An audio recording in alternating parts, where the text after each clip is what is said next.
Hey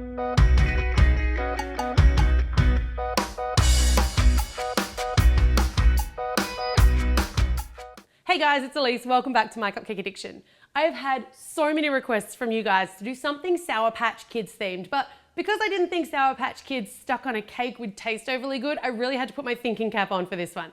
Today I'm going to show you how to make these utterly adorable Sour Patch Kids cookies that are not too over the top, but they look and taste exactly like a giant-sized version of a Sour Patch Kid.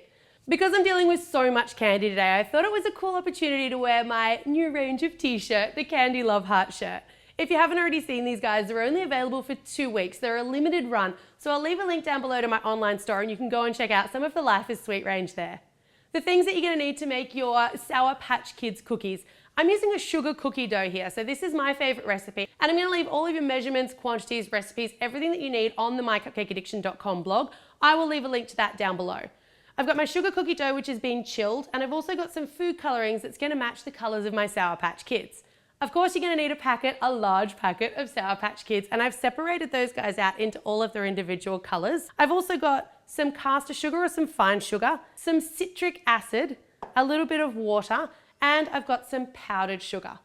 I printed you guys out a bit of a Sour Patch template today because we don't actually have a Sour Patch Kids cookie cutter. You could use something like a Jelly Baby cutter, but I wanted mine to have the right hair and the right kind of shape for a Sour Patch Kid. You're also going to need heat today, so I've got a saucepan and I'm going to be applying that just on a stovetop. And then I've got some utensils. I've got a baking tray and some baking paper, a cutting board, some knives and spoons, and a rolling pin.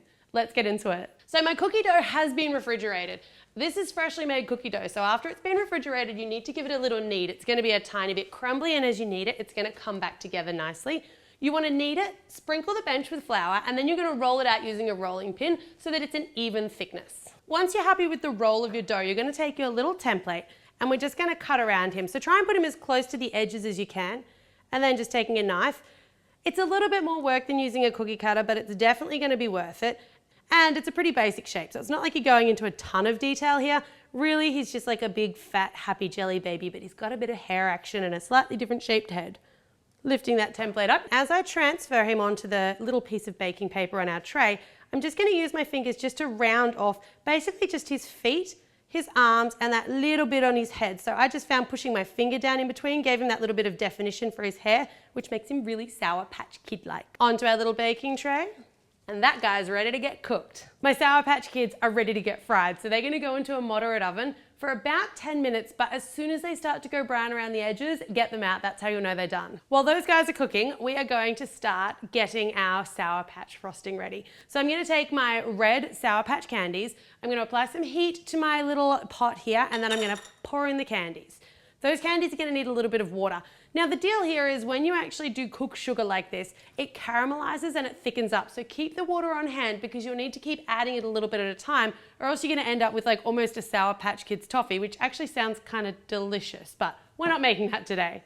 So I'm going to stir that around. I'm going to let that heat work its magic for a little while. And what we want to do is we essentially want to melt down these Sour Patch Kids as much as possible and create like a Sour Patch Kids kind of a liquid. You'll notice I keep on adding that water intermittently as these boil up. So as soon as that mixture starts to get a little thick and syrupy, in goes a little bit more water, and that just helps to keep it consistent and stops it all from sticking to the side of your pot. Now that my mixture's all done, I'm looking at that, and what I've got is like a nice sort of still a thickish mixture. So I'm going to thin that down again with just a little bit more water. Stir it through. So what you really want to have here is more of a Sour Patch flavored liquid than a Sour Patch flavored syrup. Stir it through so that you're getting all of that Sour Patch goodness. This that I'm going to show you how to make is a version of cookie icing. So this is not the sort of cookie icing that's going to set really hard, but it's super easy to make and it's going to set firm. So you don't want to stack these cookies necessarily on top of each other, or they might get a little bit messed up, but it's a really, really simple cookie icing to make. So I'm just going to pour in some of that syrup, holding back my Sour Patch Kids because I don't really want any little chunks of kid in there. The one thing that you don't want to do here is you don't want to add too much liquid, so make sure that you're giving it a little stir in between your additions. If it ends up too runny, you can just add a little bit more of that confectioner's sugar to thicken it up, or if it's too thick, you can also add just a little bit more water or more syrup to thin it down. But you're looking for a consistency that's going to be kind of pipeable. It has to be able to spread, but you don't want it sliding off the top of the cookie.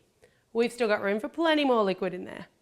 It seemed like I had a lot of confectioner's sugar to start with, but it actually, when it hits that liquid, it reduces down very, very quickly. So this is going to give you enough with one packet of Sour Patch cookies to ice about 3 or 4 Sour Patch Kids, depending on how thick your frosting goes on. Perfect. Now my flavor's going to be spot on, but my color's not quite there yet. We lose a lot of that color in the cooking process, and I want these guys to be really nice and vibrant. So I'm going to add in just a little bit of either liquid or paste food coloring and stir it through to give us a nice vibrant red. So I'm going to take that frosting now and pop it into my Ziploc bag. And you can make these in advance. That frosting is going to set a little bit as it starts to cool down. If it sets too much, you can pop it in the microwave for 10 or 15 seconds and that'll thin it right back down again.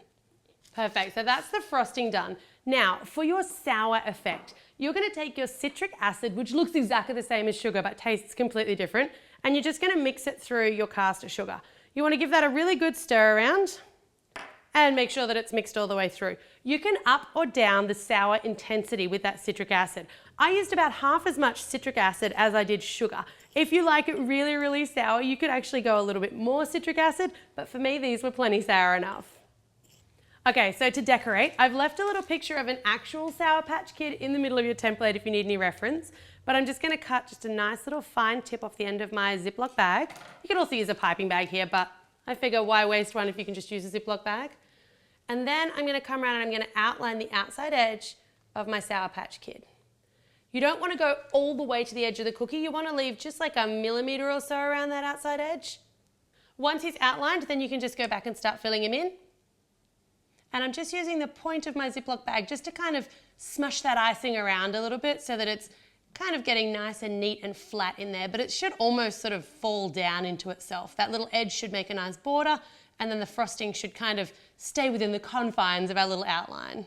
Perfect. Now before that starts to dry too much, because it will start to dry and it will get a little bit tacky, take your citric acid mixture. All right, so it doesn't matter if you put way more than you think you're going to need of this, because we're going to tap a lot of the excess off, but you do need to put a little bit more on to make sure that it sticks nicely to that little bit of frosting.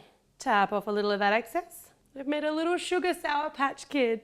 And then, because we know he's got a little bit more personality than just that naked looking kid, I'm just gonna add a couple of eyes and a mouth. Add a tiny little bit more sugar just over those eyes and that mouth to blend them in, but not so much that they disappear. There is your completed little Sour Patch Kid cookie. These guys taste amazing, they look amazing, they're just like a Sour Patch, only way bigger, and in my opinion, way tastier, although Sour Patch Kids are pretty good. If you're not already subscribed to the channel, make sure you do for 2 new videos every week. And as always, guys, thanks very much for watching.